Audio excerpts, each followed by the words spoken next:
Will you, Jack Frost, vow to watch over the children of the world? I will.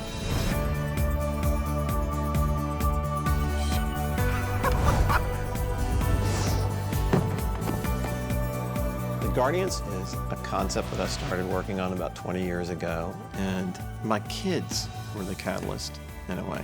I remember my daughter came up dragging her 3-year-old brother, and she goes, does Santa Claus know, like, the Easter Bunny? Are they like friends? You know Bunny, obviously. And the Tooth Fairy. Hello, Jack. And Sandman.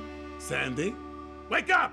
And so I started thinking about that, you know, how to answer those questions. And suddenly I realized that there wasn't a really strong mythology for these characters. And even some of them I felt like were beginning to sort of fade from communal imagination. I just didn't hear parents talking about the Man in the Moon very much anymore, or Jack Frost, and that seemed really sad to me. So I felt like we needed to bring them back.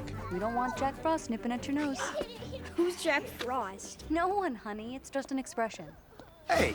And one way to do that was to, if we can define them for the first time. And then this whole mythology started forming around in my head, and that yes, in fact, they did know each other, and yes, in fact, they do hang out together, and yes, in fact, they have a common enemy. And so that was the beginning. Each of those lights is a child. A child who believes. And good or bad, naughty or nice, we protect them. To me, that idea that you could reinvent these characters and that you could actually add to a mythology that people already love and believe in was kind of irresistible, and I think it's kind of the genius of what he came up with. I always thought the elves made the toys. Just let them believe that. Well, it gives you the freedom to sort of reinterpret them the way that I think we've always hoped they would be, the way we've imagined they would be, and to sort of bring to them the real history that they've never had before. I mean, if you think about Santa Claus, you know belly full of jelly, you know that he makes toys, you know that he has elves in a workshop, but that's all you really know about him. And so it was really fun reimagining him as what I think as kids maybe we hoped they were. You're all on naughty list. We are a species that dreams. That we've even come up with these guys, these icons, is to me one of the most amazing things. And it's interesting when you read about how these mythologies have evolved over time. Like that Clement Moore wrote The Night Before Christmas. Before that, there had not been 8 reindeer, and he had not been dressed in red. And there were a lot of details like that that came out of that little poem that Clement Moore wrote for his family, but that seemed somehow right to people. And it seemed to have stuck.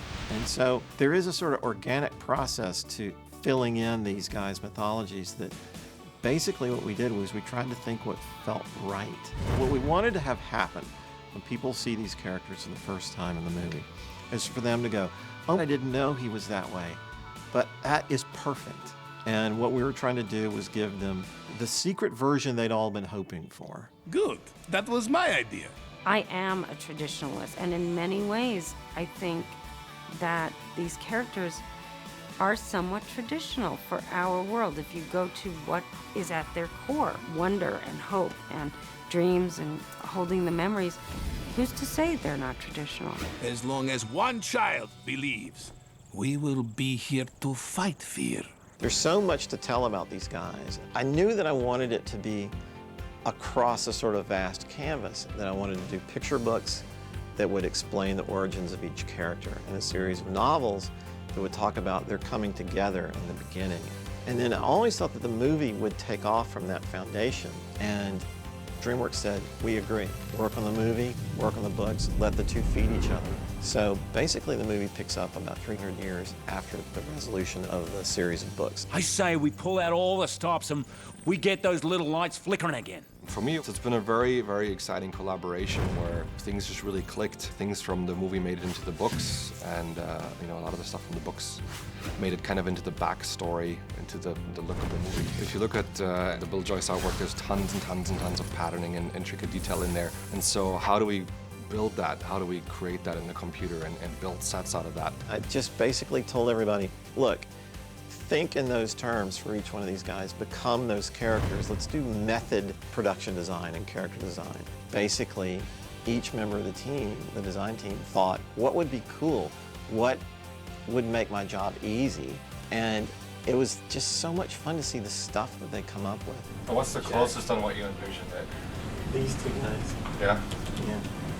I think this is the best animated character ever. A lot of times my job on this movie has been to guide, present kind of the basic groundwork, and then ask very talented people to go off and be brilliant, and it paid off in spades. This is going to be epic! It's even more magnificent than I expected. It's like Christmas every day. You were right! The Easter Bunny's real! The Tooth Fairy! And Santa! They're all real! Why children need to believe in these guys is one of the most beautiful things that's happened in our culture. There's something really lovely and poetic in saying, kids, there's something better out there. But the beauty is in the belief of it. And when you reach a certain age, you realize that's really what it's about. It's about believing in something grander or something more heroic. It's believing in what could be. And that's an amazing thing to me. It's still just like, it gives me chills when I think about it. Jack Frost. You're real? Yeah. What about the Easter Bunny and the Tooth Fairy? I mean, what about... Real. Every one of us is real.